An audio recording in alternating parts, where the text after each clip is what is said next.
What's up, everyone? Welcome to the RRBG podcast. I'm here with the LA rock and roll band Chainflower. Yo, yo. Raanen's here. My good brother Raanen is joining us. Kelly Wheeler, legend. And Syd, you're up and coming. You know, you've done a bunch of really great stuff. I want to get into it with you. But thank you all for joining me today. Happy WrestleMania weekend. Dude, very happy WrestleMania weekend. I'm looking forward to seeing you tomorrow at my place. Yes, sir. I'll be there. We're gonna do, guys. Look at this shit. You see this? Vaccinated. Yeah, I got the nano machines.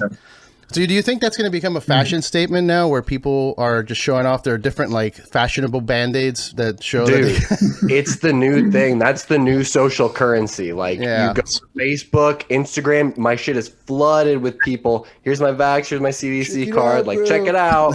I can eat your ass again. You know what I mean? Like, yeah, and it's there's that, and there's also, like, the conversation happens all the time now. So, like, which one did you get, bro? Are you team Pfizer? Or are you team Moderna? Like, yeah, I knew I had to go just the bare minimum. I was like, whatever will get me rolling ASAP. Whatever will get us back to live shows, right? Yeah, exactly. Oh, yeah. That's what I want. Yeah, because Kelly, you were just saying how, like, oh, you know, you haven't seen them in a while. How long has it been since you guys have been able to get together to work on music? It's probably been about a month since we did a rehearsal. Okay. You know? Yeah. I know you guys put out some new music, like kind of mid and end of 2020, like right in the middle of the pandemic.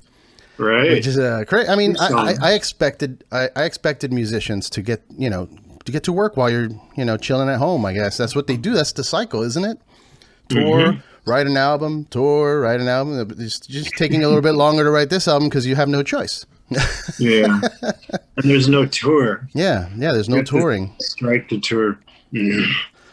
But it's all good. We were determined just to keep going, writing and recording and producing, and we did videos as well. So yeah, you have a video out for, what is it? She Rides Fire. Yeah, it's on Monday. On Monday. Yeah, I'm excited to see it. Have you guys, are you putting together a full album at this time, or are you kind of just doing a song here and there? Working on, well, it's not here and there, but we're just working on songs, one right after the other. So we have a new song in the works, and hopefully that'll be announced pretty soon. And then we'll do another and another and another. We're just going to keep going with singles. That's good. I mean, that's the type of model you got to take these days. With Spotify and stuff, people don't really, the majority of the people listening to music aren't listening to full albums anymore. They're listening to Spotify playlists and, what's the Discover playlist today? Nerds like me will throw on a record, but like for the most part, people are just Spotifying, And they're barely listening to one song. Yeah. It's like 30 seconds, 40 seconds, and then you're on to the next. So everybody's attention span is sort of clocked to singles right now, Yeah. You can even get through a single. Yeah, that's true. You usually get like 30 seconds and you're like, oh, that's not bad, skip. People's attention span is bad, but, I guess you guys are doing it right to adopt to that, style, because doing a full album right now, it just seems costly, and like you're not going to tour it, I guess, for at least until June, they're saying, in California. But there's not really a way to promote a full album right now because of no touring and no venues. But I mean, that's going to change pretty soon. I hope. But in the meantime, we'll keep going. We'll have to start at restaurants and bars. Those will be the first place that allow anybody to play. Yeah, right. Then we'll be able to move up to, the clubs that are outdoors. They're like, okay, we'll let those guys play. And then, who knows what's next. Hopefully we'll get to some drive-in shows sooner than later. I've been wanting to see how to hook one of those up. But those are so interesting. Yeah, drive-ins are actually happening. Yeah. Have you been to anything like that, Eddie? I've not. I find it weird. Like, I see comedians doing drive-in shows, and then there's just people flashing their headlights. Like, that's the applause. People flashing the headlights and honking. Beep, beep. I'm like, oh, Jesus. I'll lose my mind. Yeah, wouldn't that give the comedian epilepsy or some shit? Like, what about... There's got to be some sort of hazard. You got to do it in the daytime so that they can't flash you with the headlights. That's the key. Yeah. Do it in the daytime. Absolutely. Well, the store just opened up, right? The store is open, yeah, and I think they're doing shows outside. And I heard that LA will be open June 15th. Oh, nice. We'll see. I actually just saw it driving during the daytime. Oh yeah? Yeah. Was it a movie or like a live show? It was a movie, but it was like at 1 o'clock in the afternoon outside. How does that work with the light, like with the sun? I'm sure it was projected. Oh, okay. Well, There you was could like see a it whole, still? It a looked whole okay? parking lot full of cars. It's like, God, that's crazy during the day. maybe it was a giant LED screen. I don't know. Could have been. So you're gonna keep writing songs like that. Is there an eventual plan to do like a vinyl record? Because I love collecting vinyl record. To me, in my mind, that's, you know, like my band in my brain never made it because we don't have vinyl. That's how I see it. Like, we never made it. We don't have a vinyl. Fuck that. Even though we have 4 albums or 3 albums, I forget how many we have, but they're not on vinyl. So If we get up to like, 5 or 6 songs that we feel deserve a vinyl release, we'll definitely do that. very cool. Yeah, I think we might take a little bit from the Japanese model, obviously, as we went on with kind of releasing the singles first, then, maybe an album with some B-sides or with some new songs on it, etc. And, containing all the singles as well. That way you can have that collectible, physical piece of media.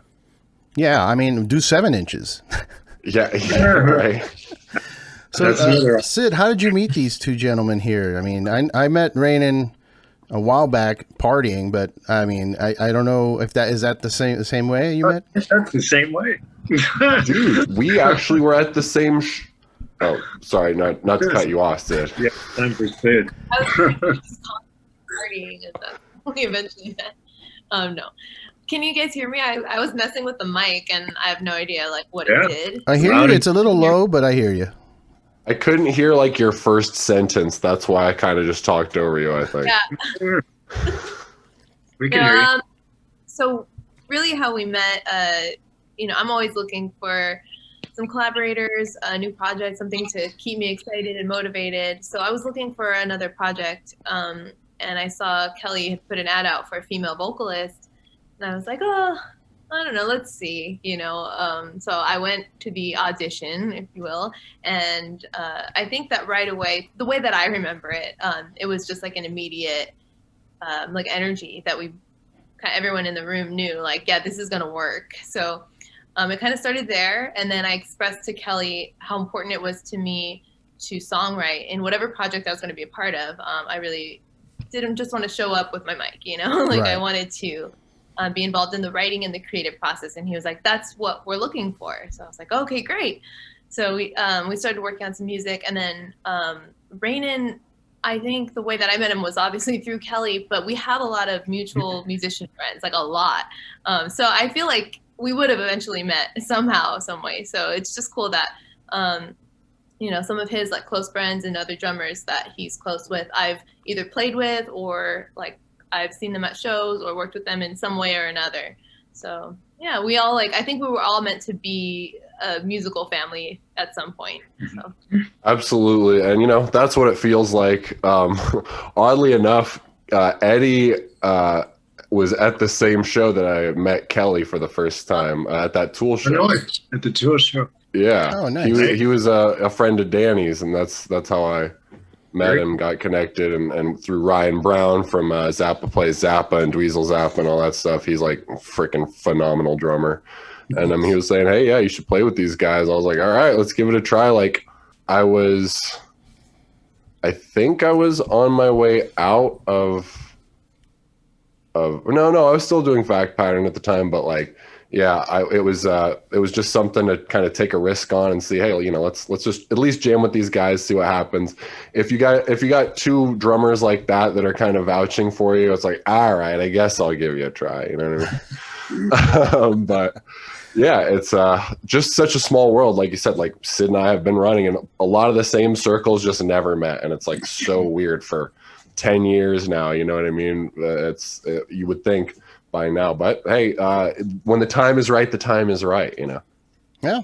Hey, and you guys got something unique from what I can tell. I mean, I couldn't really pin a style down on it when I was listening to it and watching the video. I was just like, well, it's his own thing, and that's so rare these days. You know, every time you put on a video, within 10 seconds, I'm already like, oh, that's another gent, or that's another whatever it is, and it's fine. I'll listen to it, but I'll move on, like we were talking about earlier. Yeah. But what you guys have is something I haven't really heard, so it's kind of, you know, it definitely brings people in. And having, you know, Kelly, you're known for your time with Jane's Addiction and all these great bands. Like you're a legend, so that people are paying attention to what you're doing, you know?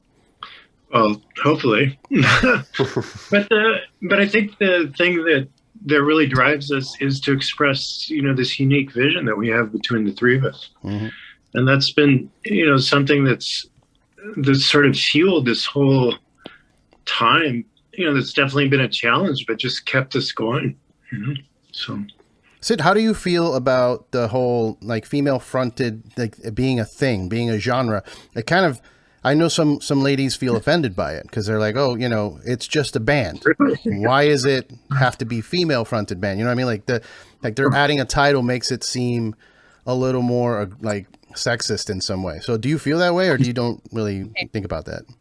Okay, yeah. So I think about it, and I'm going to say something that I'm just going to be real and not try to like go like be on trend. And this might not be a popular opinion, but I love the term female fronted because that's what I am. And for the longest time, of course, it was like there was no lane for us, you know? So the fact that I could be like up and coming in the time, and not now, I'm talking about like 2011 is when I started making headway with my band. At the time I was signed to Hollywood Records, a label that had all, it was like Disney, you know, it was Miley, Selena Gomez, Demi Lovato, and then this rock band Valora, female fronted.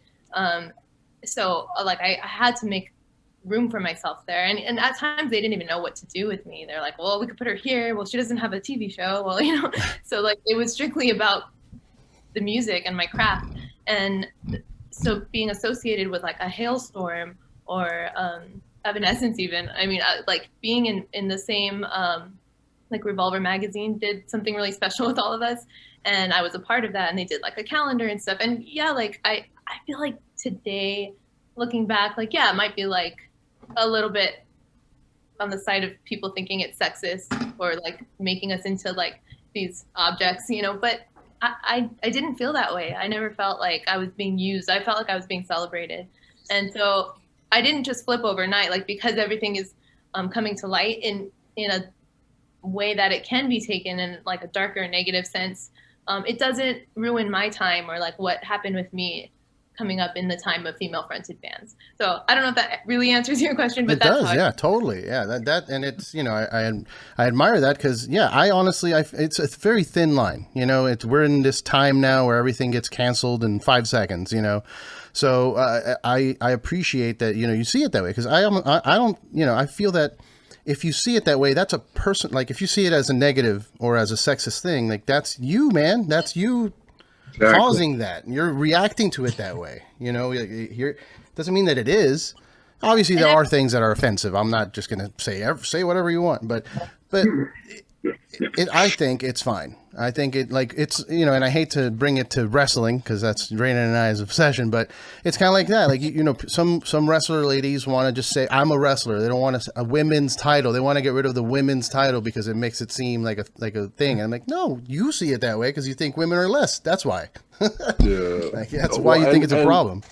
To kind of hit on that whole thing, like, I like back to kind of hitting on the genre aspect of it. Like, it is such a vague and kind of widespread kind of band that I always call it female fronted alternative rock. Cause like, that's the best description I have for it. Like, it's super like random, but it's like when you say female fronted, that puts an image of your mind. Oh, it's not just a regular ass rock band with some fucking dudes. Like, they got a badass chick and she's going to fucking sing and kick ass. And, you know, female fronted, it's not female supported. You know what I mean? Like, we're all supporting her, you know, and that's kind of part of the thing. And I mean, it's a mutual thing. It's three points of a triangle, but still it's, it's important to us to know that, hey, you know, we fucking support this woman. You know what I mean? It's not a guy thing, or you know, we want that to be known, that this is part of rock music, and this is, you know, something you can't deny. You know what I mean? It's just gonna happen whether you like it or not. Yeah. I like that. It's like Syd was saying, it's a very positive thing. Those who are taking it as a negative, like you said, Eddie, that's their thing. You know, we see it as a very positive thing, and we'll say that all day, that we're a female-fronted alternative rock band, because that's what we are, and that's what the goal was with my vision to start out with, even before Syd came. You know, I felt like adding this feminine voice to something that's very hard creates this whole universe that we really haven't even gotten into exploring, and hopefully that's where we're going, you know. That's awesome. Yeah, I love that. Syd, so, you know, typically you look at rock music or experimental music or metal or anything like that, and it's typically a boys club. So there's not a lot of, like you said before, it wasn't really a lot of avenues for you to take if you wanted to be in a band like that. So now that it's kind of growing more and more, though, I'm curious to hear, like, so what did you grow up listening to? What got you into like hard rock, and as opposed to like pop or R&B or something? Right. Oh man. Well, my story is kind of weird because I was very sheltered for good reasons. My parents were just trying to protect their firstborn little girl, you know, and they were very aware of like what I was listening to, and you know, what kind of stuff we were allowed to play in the house. So I had a very late bloom as far as like what I like listening to, just because I wasn't allowed to listen to anything really, except for like gospel or like something that could be like played, you know, at a family dinner or something. So I had to play catch up. And when I finally told my parents, like, hey, I want to record music, like I want to be a recording artist, and I'm gonna need to like branch out and listen to kind of everything, right? And my mom was really cool about it. She's like, all right, okay, I'm going to tell you something. I was really into punk as, you know, a young girl, and I'm going to show you everything. And so like I got her whole side of it. And then my dad was like, okay, well, if we're going to do this, let's do it right. And so they just kind of started throwing things at me to see what would stick and see what I liked. I ended up really loving the Pretenders, because Chrissy Hine had this cool like character to her voice. And I thought it was so weird. And to me, like, I thought it was cool that she didn't like feel like she had to sound pretty all the time. I don't think it's important to sound like super polished and pretty as much as like having character and something that distinguishes you from the rest. So she was a huge influence to me. And then I guess just as I was around different people, you kind of just like their style bleeds into what you listen to. And I when I was on Hollywood Records, there was Breaking Benjamin was my label mate, and they put me together with them, and we did a collaboration. And so then I was opened up to this whole world of like what people in the military listen to, which is a lot of Breaking Benjamin and a lot of, I don't know, Middle America. Like it seems like they kind of all liked these rock bands that were similar, like the new metal kind of stuff. Sure, yeah. And today I would listen to it, but that was kind of huge for me. You know, as like a young girl trying to figure out what is rock music and what's cool. Yeah. So yeah, just like a lot of different things. It's hard to really pinpoint like, oh, these are the 3 people I listen to and that's it, you know? So sure. Yeah, there's a lot. I didn't know your mom turned you on to punk rock. That's pretty cool. She did. Yeah, she really did. After sheltering you from it for so long. I'm just like, my eyes hearing that story are like saucers. I'm like, whoa, what's that like? Like, that's hilarious. Yeah, I mean, I grew up similarly. My parents were very strict. I grew up in a private school situation, and you know, the whole time it was like, don't listen to rock music. That's the devil's music. Don't listen to that. Here, listen to this. And it was disco, like Boney M and the Bee Gees, which, no knock on them, they're amazing. I love the Bee Gees. I love Boney M. And I, you know, because that was all I listened to, I learned to appreciate it and like kind of get into it. And then I remember getting kicked out of like the private school, and walking down the street, and I saw somebody with like a Marilyn Manson t-shirt, and my uncle's like, you see that guy? Don't be that guy. And I'm like, no, I'm going to go be that guy right now. I'm going to the store to go buy that Marilyn Manson record because you told me not to. So that was like, I took the rebellious side of that, whereas like your parents at least kind of nurtured that after they figured out like, oh, well, we can't fight it. Let's help her out with it. Yeah. Kelly, what's a fantasy gig for you in terms of a tour for the band, for Chainflower to be playing? Playing festivals in Europe. That's the dream, right? Mm-hmm. What is it about Europe that they're so appreciative? To play Amrock or any of those huge festivals would be amazing. Download Festival. Download. Why do you think those festivals are so successful in Europe and the ones out here end up dying out? Like Warped Tour died out and Ozfest died out. You know. I just think it's a matter of taste. The U.S. right now, it's like phases, is not so into rock, and that's just the reality of what we're dealing with. And internationally, that hasn't been the case. You know, especially not just Europe, especially like, you know, South America, in Asia, rock is huge beyond we can even imagine. So the U.S. has sort of its own point of view right now, and rock may not be a huge part of it like it was. Hopefully, it will be in the future with female-fronted bands, right? Good. But you know, it's just a matter of taste. International taste is different than the U.S. taste right now.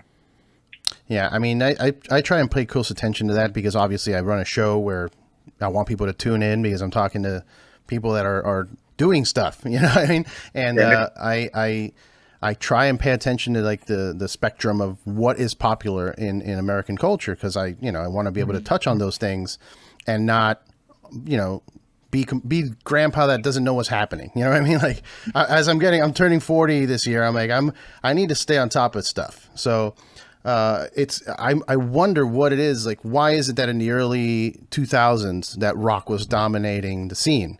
What were they doing right as opposed to what's happening now that bands, you know, rock, like you said, rock, nobody cares. It's mostly rap or hip hop or, you know, some kind of Spanish, like reggaeton stuff. I think it was actually in the 90s that rock started transforming into this huge thing that touched on a whole part of culture that was sort of left behind, the alternative punk rock. And so when grunge exploded in the 90s, that sort of brought rock into a new era of integrity, if you will. The 80s were sort of, you know, I wouldn't say empty of that because we had Jane's Addiction and some other bands that were killing it. But the 90s, I think, really exploded because of Nirvana and Soundgarden and Alice in Chains. And that, I think, went into the 2000s, but it never drove past that, you know, because of pop rock and hip hop, whether it's an industry thing, you know, where they're the tastemakers and putting out the things, you know, that they want to, and then the audience latches on, or the audience changes their entire taste. That's something that I'm still trying to figure out, and maybe we'll never know, you know, but that seems like what happened. Randy, you look like you have something you want to say.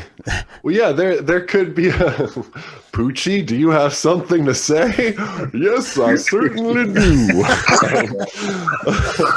I was just gonna say it's weird because almost since the 50s, right? Rock has been mainstream one way or another, right? Let's say since the, you know, a little bit before the Beatles and that whole explosion, and then it just kind of evolved right into the 60s and the more psychedelic stuff, and into the 70s, and you had, you know, all the kind of southern rock stuff come up, and then the 80s you had all the hair metal, 90s you had the grunge, early 2000s you had kind of the new metal going into what was like the kind of new wave of American heavy metal, like Lamb of God, you know, Killswitch Engage, all that stuff. And Slipknot, like Linkin Park, you have bands like those. Those are really the only bands that have still continued to go to that level of being like arena bands. You know what I mean? Perhaps a band like Bring Me the Horizon, who people really never wrote off as such a big success, and then they became an arena band. You know what I mean? It's really, really bizarre that they came from kind of like, you know, deathcore background to going to this huge, you know, massive popular thing, you know. So I think it's for them, their sound evolved with the times too. Like as the taste was changing, their sound, like, they have an album where it's more like danceable than like say rock. So they kind of evolved their sound. I think that's where it all transitioned. Instead of evolving, because see, with grunge, the reason I think it was so successful is because it was new. It was a new thing. Like it was, no one had done that. So that's what we need right now. And what ended up happening was that all the metalheads that were doing that arena style started shifting into more danceable stuff to fit with the time. Like, it didn't evolve rock or metal. It evolved just music as a whole, as in general, you know? Yeah. Yeah. It all kind of flowed with that. That makes sense. We need a new grunge, I think. We need a new style of music, something unique. And I think, like we were saying, like, you guys are doing something very unique from what I've heard.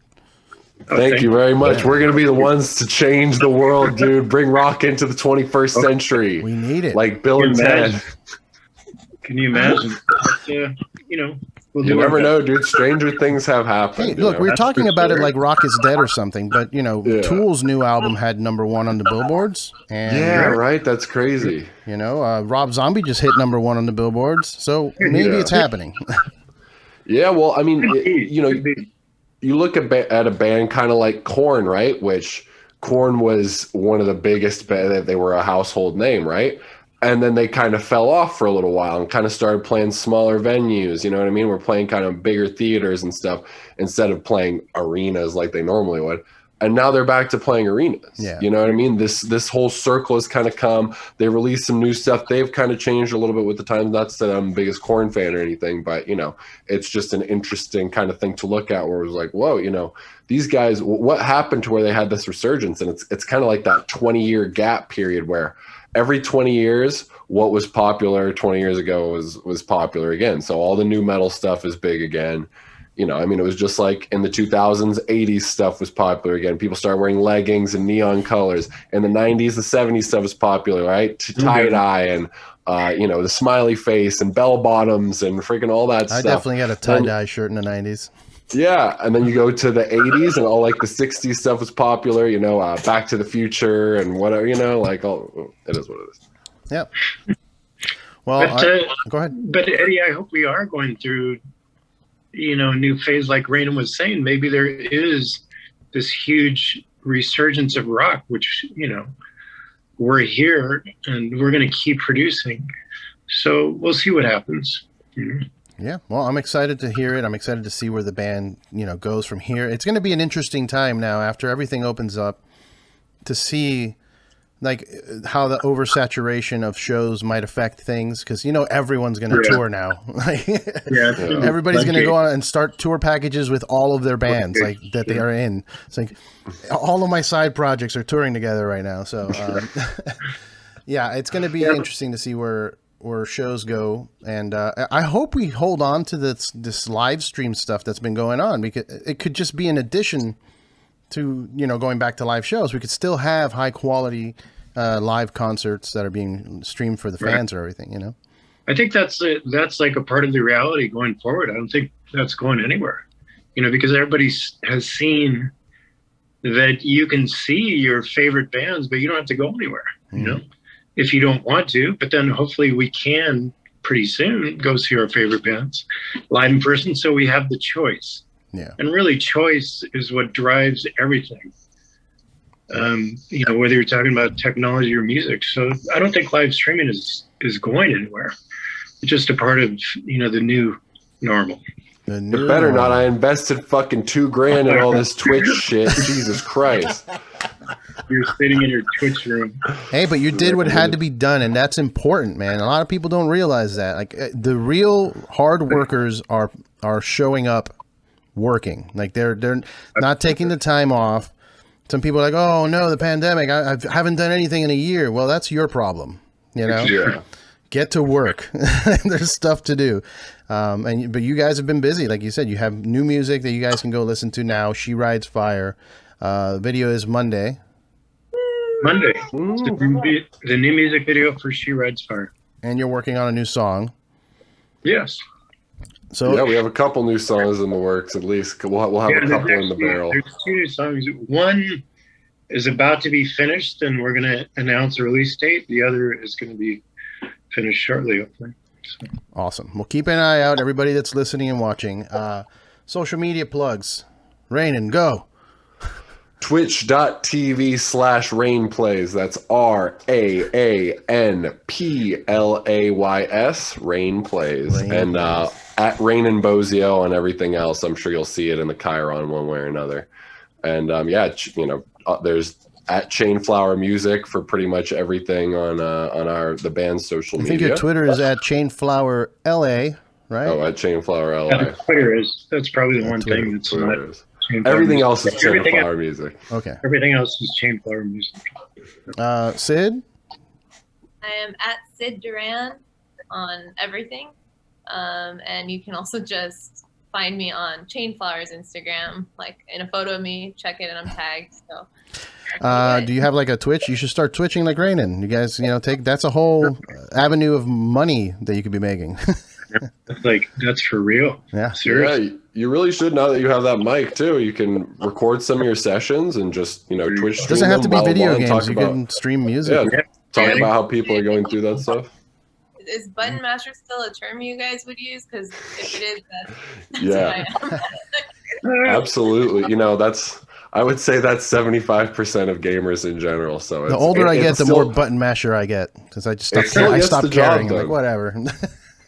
You'd be surprised a button masher can beat a skilled player every now and then, just because of the unpredictability. You're just like, what are they doing? You're like, you're trying to think like a regular game, and they throw you so off their game just by like pressing stuff. You're like, oh fuck. Yeah, it can get scary sometimes. Your pride, my pride as a fighting game expert, kind of will get on the line, and that's no good. Right. And Kelly, I mean, you could also stream like guitar playthroughs of stuff that you've done and worked on, and people will tune into that. I know. Twitch is next. Is next for us for sure. Awesome. Do you have anything else as social media for yourself, personal? My personal is my name, Kelly Wheeler 99. So if you're so inclined, you can check out Chainflower Music and my personal as well. Awesome. Well, hey guys, thank you for your time today. Everybody watching and listening, go check out Chainflower. You know that I don't put my name on just anything. I like quality stuff. So go check them out and support the band. Brother. And that means a lot too, because we're friends too. So you could just be saying that because we're friends, but no, you went out on a limb and you said, hey motherfuckers, I don't put my name on anything. So you heard it here from the rock and roll beer guy himself. That's right. I'll cut a manager promo for you this time. You know what I mean? Switch it up a little bit. All right, we got 3 minutes. We got 3 minutes. Mania predictions. Oh boy, yeah, we got 3 minutes for the call-ins. Man, I don't even know who's on the card. I say Roman Reigns wins. Champions. Roman Reigns. Okay, Roman Reigns, and then you say who wins the other one? It's going to be Drew McIntyre. Okay, because he's got to get his moment in front of fans. I would say that's fair, although I'm going to go with Edge because I feel like they ain't bringing Edge back in that match. Although my heart says Daniel Bryan will win. My wrestling mind says Edge will win. Okay. Do you guys watch wrestling, or you just put up with? They just hear about it from me. we just listen to Raanen. Yeah, I'm there. Here's a pro tip I tell people, friends of mine that don't watch wrestling, that they're always like, why are you always talking about wrestling? Because it's the number one trending thing on Twitter every time they're on television. That must be for a reason. Yeah, you know what I mean? It's the most popular thing in the world, and they're bringing in big names. Like they got Bad Bunny is wrestling this weekend. That's right. Yeah, that is wild. That's not the first time. And Logan Paul will be on the. That's right. Logan Paul's going to be there. He's a big YouTuber, perhaps boxer. The biggest celebrities in the world right now. If you think about it, Bad Bunny is kind of like the Justin Bieber of today, and freaking Logan Paul is the. There's a reason that Rock just got that show on a major network, right? Oh yeah, Young Rock on NBC. Yep. Because wrestling is so huge. Go ahead. Okay, so that that Rock show, the Titan Games, you guys know that one? Yeah. I just had a song placement in there. Oh, so cool. Congratulations. Yeah, nice. Yeah, Syd has hella placement all over the place. It's so cool to say that, like, yeah, my singer worked on this, like Walking Dead, freaking this badass video game, this TV show, this and that. You're like, what y'all got? That's true. Look her up. Look up all the I see a huge list right here. So Total Bellas, American Gods, Total Bellas. There you go. That's wrestling right there. All right. The only thing I know is because of Total Bellas. We tie it all in together. Awesome. Well, hey, we're about to run out of time, but guys, thanks again. Everyone, please check out Chainflower, all right? Cheers. Much Cool. love, guys. Thanks so much, Cheers. Eddie. Later, Appreciate guys. it. Later.